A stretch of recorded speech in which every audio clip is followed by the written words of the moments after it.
The eviction notice was taped to Harper Quinney apartment door in bright orange, the kind of color that screams even when you are trying to ignore it.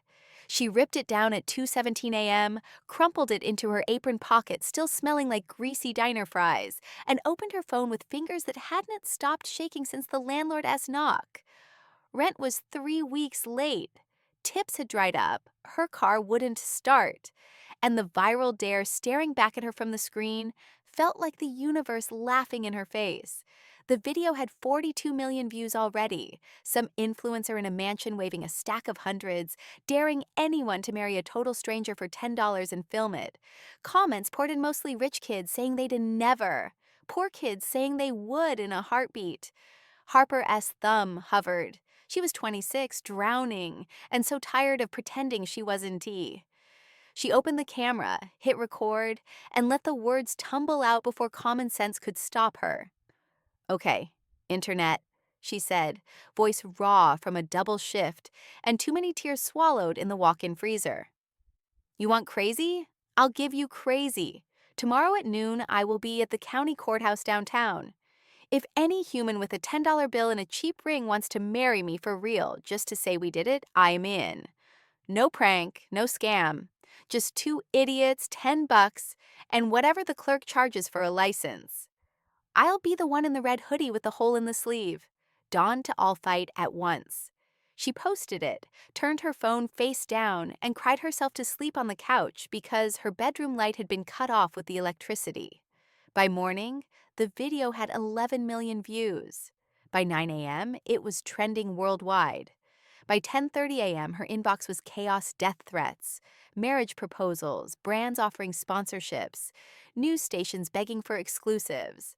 She ignored them all, threw on the red hoodie with the hole in the left sleeve, stuffed the last $20 she owned into her pocket for bus fare, and walked out into a gray October day that smelled like rain and bad decisions.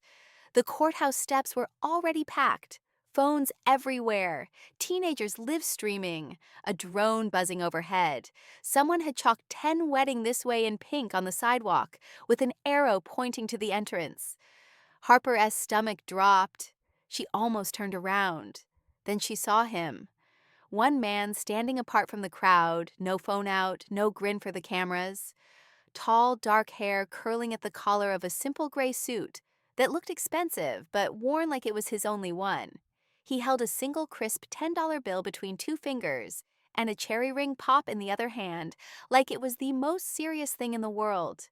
Their eyes met across 20 feet of chaos. He lifted the ring pop in a tiny salute and started walking toward her. The crowd parted without being asked. Harper's heart slammed against her ribs so hard she felt it in her throat. He stopped 2 feet away, close enough that she smelled cedar and nervous hope on him. "Hi," he said, voice low and steady, the kind that cuts through noise without trying. "I'm Noah. I brought $10 and the fanciest ring the gas station had at 6 a.m. If you're still crazy enough to do this, I am crazy enough to stand next to you." He held out the $10 bill and the cherry ring pop on his open palm like an offering. Harper stared at it, then at him, really looked. Tired blue eyes, faint laugh lines, a tiny scar through one eyebrow, hands that trembled just enough to match hers. The crowd was screaming now, phones inches from their faces. She took the ring pop, unwrapped it with shaking fingers, and slid it onto her left ring finger. It fit perfectly. Noah's smile was small, stunned, real. "Guess we're doing this," she said.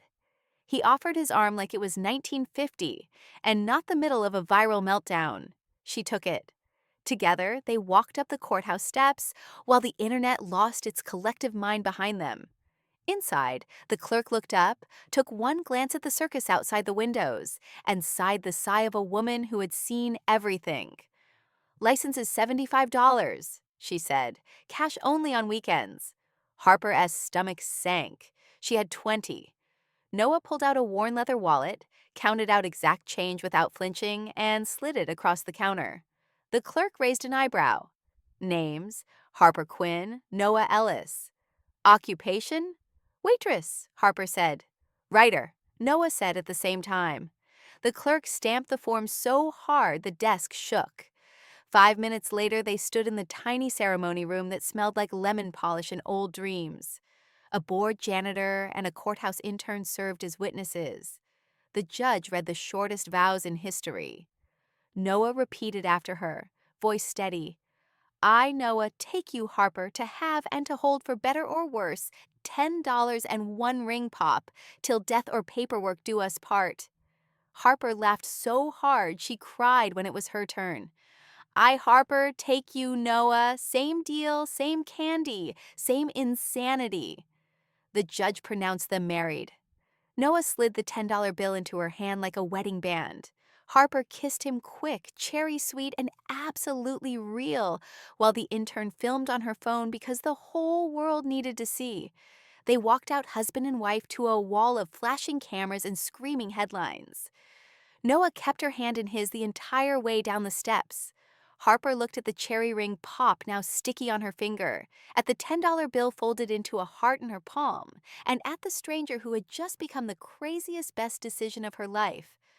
The video she posted from the courthouse steps at 12:47 p.m., 47 seconds of pure chaos, laughter, and a kiss that tasted like possibility hit 100 million views before sunset.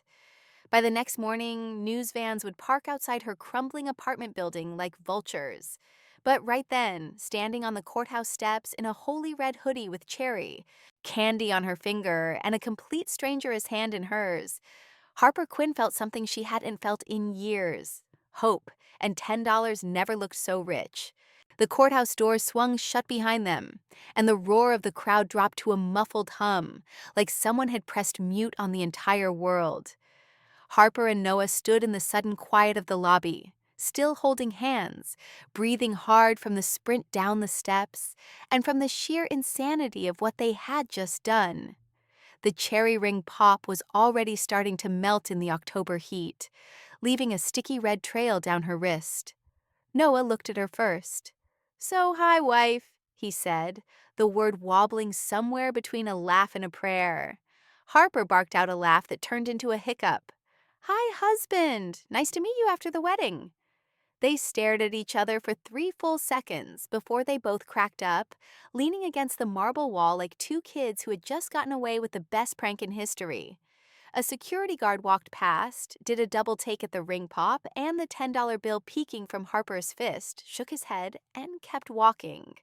Noah wiped his eyes. "I swear, I didn't expect anyone to actually show up. My friends dared me after they saw your video. I lost a bet with my grandma last month and, well, long story. I figured I'd stand there looking stupid for 5 minutes and go home." Harper raised an eyebrow. "You brought a suit and a ring pop to look stupid?" He shrugged, cheeks pink. "I'm a writer. I commit to the bit." She looked him over again, really looked. The suit was charcoal and perfectly fitted, but the elbows were shiny with wear. His shoes were polished but old. There was a tiny hole in his left sock visible when he shifted his weight. He was gorgeous in a quiet, tired way, like someone who smiled a lot but hadn't in a while. "Your turn," he said softly. "Why did you do it?" Harper exhaled. "Because my life is currently a dumpster fire and $10 felt like a lottery ticket. And because I am tired of waiting for something good to happen while I serve burnt coffee to people who done tea tip." Noah's face softened. Fair. They realized they were still holding hands. Neither let go. Outside, someone started chanting "kiss, kiss, kiss" through a bullhorn. Harper groaned. "We should probably escape before they break the doors down." Noah glanced at the side exit. "My car's 2 blocks away. It has a piece of junk, but it runs. Want to get out of here?" She didn't even hesitate. "Lead the way, hubby." They slipped out the side door into an alley already filling with paparazzi who hadn't figured out the route yet. Noah threw his suit jacket over Harper's head like they were celebrities dodging the tabloids, and they ran laughing, breathless, sticky with cherry candy until they reached a battered blue sedan with a dented fender and a pine tree air freshener swinging from the mirror. He opened the passenger door for her like it was a limo. "Your chariot, Mrs. Ellis." She slid in, heart racing for reasons that had nothing to do with running. They drove in stunned silence for 5 minutes. Windows cracked. City blurring past. Then Harper's phone buzzed so hard it nearly vibrated off her lap. She looked. The video the intern had filmed inside the courthouse was already at 47 million views and climbing. The top comment, pinned by the algorithm, read, "This is either the greatest love story or the greatest scam of 2024. Harper turned the screen to Noah. He glanced over, went pale, then started laughing so hard he had to pull over. "Oh my God," he wheezed. "We're married. Actually married." Harper stared at the cherry ring pop now permanently staining her finger. "Yup, legally. For $10 and a gas station lollipop." Noah rested his forehead on the steering wheel, shoulders shaking. "My grandmother is going to love this." Harper tilted her head. "The best grandma?" He nodded, still laughing. "She always said love would find me when I stopped looking so hard. I think she just won from beyond the grave." They sat there on the side of the road while the city honked around them, two strangers breathing the same air, wearing the same stunned smiles. Eventually, Noah straightened up. So what now? Harper looked at the ring pop, at the $10 bill now crumpled in her fist, at the man who had shown up when no one else did. "Diner on 5th still owes me a free meal for working last Christmas," she said. "I was going to use it alone. Want to have our first date as married people over burnt coffee and slightly stale pie?" Noah's grin was slow and sunrise bright. "I would love nothing more." He pulled back onto the road, one hand on the wheel, the other reaching across the console to lace his fingers through hers, sticky cherry and all. Behind them, news vans raced in the wrong direction. Ahead of them, the city lights flickered on one by one, like the world itself was celebrating two broke brave idiots who had just turned $10 into forever. The video would hit 100 million views before dessert arrived. But right then, in a dented blue car that smelled like pine and possibility, Harper Quinn and Noah Ellis were already writing the part no one would see coming. The pie arrived lukewarm, and the coffee tasted like regret. But Harper and Noah didn't notice. They sat in the cracked red booth at the back of Dino's Diner, knees touching under the table, trading life stories between bites like they had known each other for years instead of hours.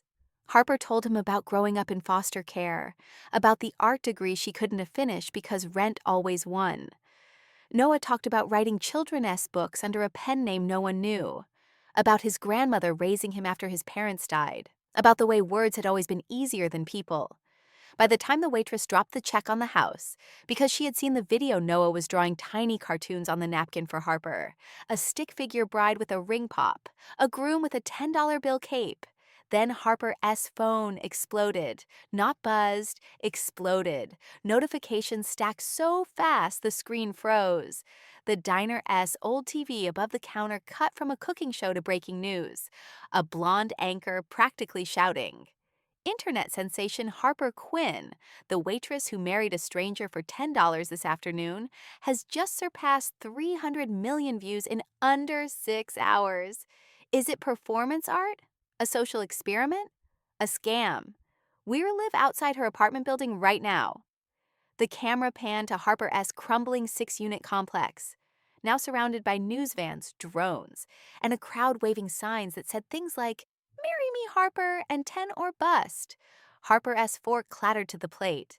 Noah went very still. "That's my home," she whispered. The waitress, a woman named Carla, who had known Harper since the foster kid days, looked over and mouthed, "Girl, you in trouble."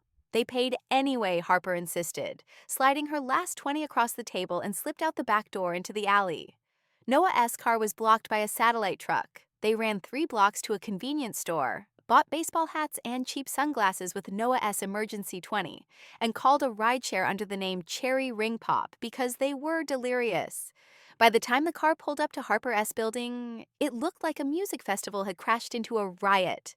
Reporters swarmed the steps, neighbors sold popcorn. Someone had set up a food truck called 10 Love Bites. A drone hovered overhead with a banner. "Annulment or true love? Vote now." Harper stared from the back seat, mouth open. Noah took her hand. We could keep driving. She looked at the cherry ring pop now permanently stuck to her finger, at the $10 bill he had folded into a tiny paper ring and slipped onto his own hand, at the man who had shown up when the entire internet dared him not to. No, she said, let us go face the circus. Together. They stepped out. The crowd roared. Microphones surged forward like spears. Harper, was it a prank? Noah, are you in on the scam? Are you staying married?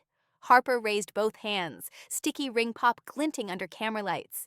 It was real, she shouted over the noise. 100% real. We filled out the forms. We said the vows. We re-legally married. And right now, we were going upstairs to figure out what the heck we just did. Back off my porch, or I swear I'll start charging admission. The reporters laughed, actually laughed and parted just enough for them to push through. Inside the stairwell, safe behind a locked door, Harper sagged against the wall. Noah leaned beside her, breathing hard. Your neighbors are selling popcorn, he said. My life is officially a reality show, she answered. They climbed the 3 flights to 3B. Harper's keys shook in the lock. Inside, her tiny studio looked exactly the same: peeling paint, thrift store couch, eviction notice still crumpled on the counter. But now every inch felt watched. She turned on the TV. Every channel was them. The courthouse kiss on loop, slow-motion cherry ring pop close-ups, pundits arguing whether it was genius marketing or the end of civilization. Noah muted it. He took both her hands, paper ring crinkling against her skin. I need to tell you something before this gets crazier, he said quietly. Harper's stomach dropped. You're already married? Or a prince, or both? He laughed once, short and nervous. Worse, he said. I.M.N.E. Ellis, the Children S. author, the Willow Whale books. My grandmother left me everything, $42 million, but only if I am married by my 30th birthday, which is in 8 days. I came to the courthouse looking for a miracle, not a joke. Harper blinked, then blinked again. The man who married her for $10 and a ring pop was secretly a famous millionaire Children S. author with a ticking inheritance clock. She opened her mouth, closed it, then started laughing so hard she had to sit on the floor. Noah sat beside her, head in his hands. I'm sorry, he wheezed. I should have told you before the judge. Harper wiped her eyes.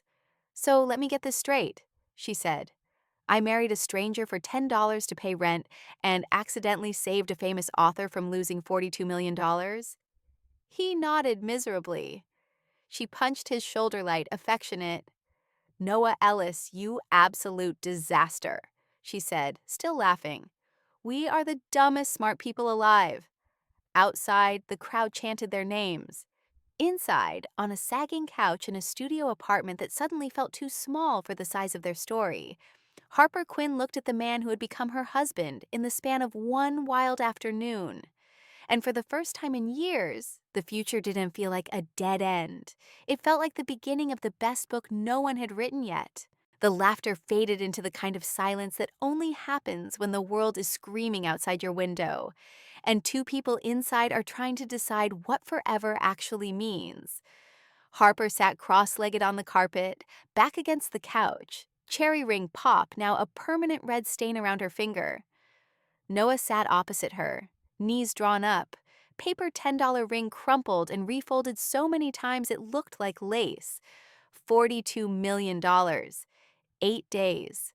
She waited for the part where greed kicked in, where she calculated how many years of rent that was, how many student loans, how many lifetimes of never having to smile at rude customers again. It never came. Instead, she felt the same flutter she'd felt when he handed her that stupid candy ring on the courthouse steps, like something small and brave had just decided to trust her. So, she said finally, voice soft, you need a wife by your 30th birthday or the money goes to charity. Noah nodded, eyes on the floor. My grandmother's favorite charity. Literacy programs, libraries, and underfunded schools, that kind of thing. She always said money should do good, not just sit in banks breeding more money. Harper tilted her head. "You're not mad it might go away?" He looked up then, and the raw honesty in his face stole her breath. "I was," he admitted. "At first. Then I realized if I married someone just to keep it, I'd become exactly the kind of person she didn't want me to be. That's why I went to the courthouse. I figured if love was going to find me, it would have to be ridiculous, impossible, $10 ridiculous. And then you showed up in that red hoodie with a hole in the sleeve and laughed at my ring pop like it was the best joke you'd ever heard." He reached out, brushed a loose curl from her cheek. "I didn't plan to fall for you in 6 hours, Harper. But I did. Hard. The money is just noise now." Outside, a reporter started using a bullhorn to ask if they were getting an annulment. Harper stood up, walked to the window, and yanked the blinds shut. She turned back to him. "I am not annulling anything," she said. Noah's whole body sagged with relief so strong he had to grip the couch to stay upright. "But," she continued, "we're not keeping $42 million so we can buy yachts and private islands. If we are doing this, we are doing it right." She grabbed her laptop, opened a blank document, and started typing faster than she had in years. Noah crawled over to read over her shoulder. "The 10 Vows Project, a children's literacy foundation founded by Harper Noah Ellis. Goal: raise $42 million in 8 days to match the inheritance and double the impact. Every donation gets a handwritten thank you on a 10-style napkin doodle from the couple who started it all." She hit share on every platform she had. Within minutes, the internet, already obsessed, lost what was left of its mind. By midnight, the fundraiser had cleared $3 million. By 3 a.m., it was 12. Celebrities pledged. Kids emptied piggy banks. A children's hospital in Ohio sent a video of patients holding signs that said, "Thank you for reading to us." Harper and Noah stayed up all night on the couch, laptops balanced on their knees, reading donations aloud and crying over the messages. At 6:07 a.m., the fundraiser hit $42 million exactly. At 6:08 a.m., the lawyer called Noah's birthday deadline was officially met. The inheritance was his. At 6:09 a.m., Harper looked at Noah and said the words that broke the internet a second time. "We're giving it all away. Every cent above what we need to live simply and keep the foundation running. Your grandmother wanted the money to do good. Let us do good." Noah kissed her so hard they fell off the couch. Outside, the reporters had multiplied. Someone started a countdown clock on a jumbotron across the street. 7 days until Noah turns 30. Will they stay married? Inside, Harper and Noah ordered terrible delivery Chinese with the last of his cash, ate it straight from the cartons, and planned the biggest children's book giveaway the world had ever seen. They turned the tiny apartment into headquarters whiteboards on every wall, sticky notes like rainbow snow, the cherry ring pop preserved in a plastic box on the coffee table like a museum piece. Every night they read the new donations aloud until their voices gave out. Every morning they woke up tangled together on the same couch. Married. Itation turned into accidental sleepovers, turned into choosing not to sleep apart. By day 5, the fundraiser had doubled the original inheritance, $84 million and climbing. By day 6, Harper's eviction notice was replaced with a handwritten thank you from her landlord, donating the building rent-free to the foundation. By day 7, the world held its breath. And on the morning of day 8, Noah's 30th birthday, Harper stood in the cramped bathroom wearing a $10 thrift store white sundress, cherry lipstick, and the original ring pop necklace Noah had made from dental floss and hope. She looked at her reflection and smiled at the woman who had married a stranger for $10 and accidentally saved the world. Then she walked out to meet her husband under a sky that felt bigger than any fortune. The secret was out. The money was never the point. And the love that started with a dare and a candy ring was just getting started. The morning of Noah's 30th birthday broke clear and cold, the kind of October day that smells like wood smoke and second chances. At 10:47 a.m., exactly 8 days after $10 and a ring pop changed everything, Harper Quinn stepped out of the rideshare in front of the same county courthouse where it all began. She wore the $10 thrift store white sundress, hem fluttering above scuffed Converse, cherry lipstick bright against her smile. Around her neck hung the original ring pop, preserved in a tiny glass orb on a silver chain. Noah had worked on it in secret for 3 nights. The steps were already packed again, but this time no one shouted. They just watched, phones up, tears already falling. Noah waited at the top. No suit this time, just dark jeans, a white shirt rolled to the elbows, and the paper $10 ring still on his finger, now laminated and worn soft. In his hands, he held 2 simple platinum bands and a children's picture book with a cover no one had ever seen before. When Harper reached him, the crowd parted like it had 8 days ago, only now it felt reverent instead of chaotic. He opened the book and began to read aloud, voice carrying over the hush. This is the true story of the girl who married a boy for $10 and a cherry ring pop, and how the whole world learned that love doesn't need a budget, just 2 hearts brave enough to say yes on the craziest day of their lives. He turned the page. Inside were their real courthouse photos, hand-drawn by Noah in watercolor and ink. The kiss, the ring pop, the $10 bill heart. The last page showed a simple illustration of them holding hands under a tree made of open books, roots spelled out in children's handwriting. Thank you. The book ended with a dedication. To every kid who believes stories can change the world, this one did. All proceeds forever fund libraries and literacy programs. Because some marriages start with candy and end with forever. Harper Yee's eyes filled. Noah closed the book, set it gently on the courthouse step for the cameras to see, then dropped to one knee right there on the concrete where it all began. Harper Quinn Ellis, he said, voice cracking with joy. 8 days ago, I married you for $10 because I was out of time and out of hope. Today, I am marrying you again because I am out of my mind in love with you. Will you keep me? For real this time? No dares, no deadlines, no ring pops required. He opened the velvet box.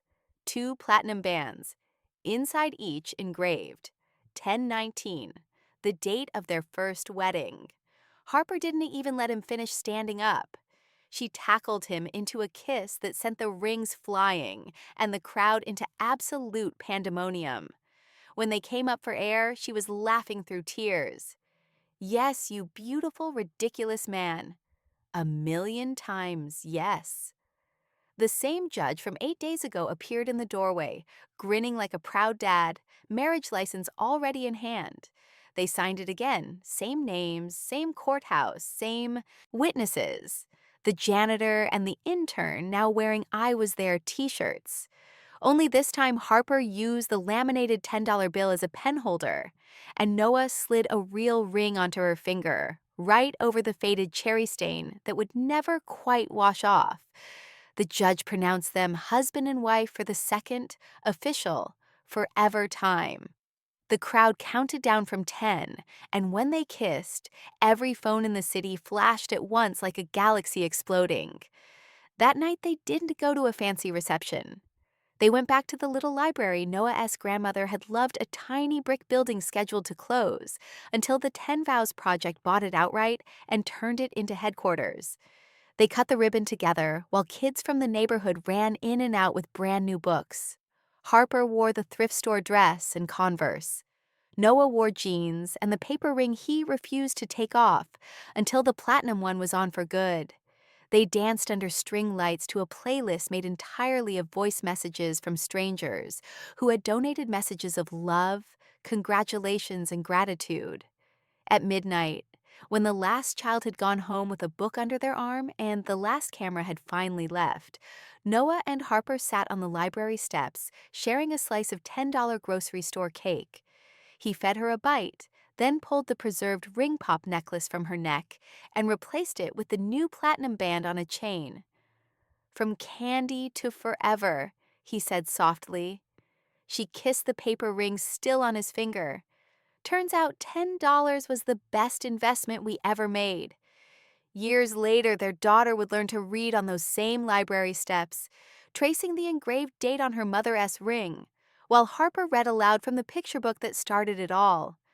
And every October 19th, no matter where they were, Harper and Noah Ellis would return to the courthouse steps at noon, hand out cherry ring pops to anyone who asked, and renew their vows for free just because they could. Because some love stories begin with a dare and a $10 bill, and refuse to end anywhere but happily ever after. And theirs never did.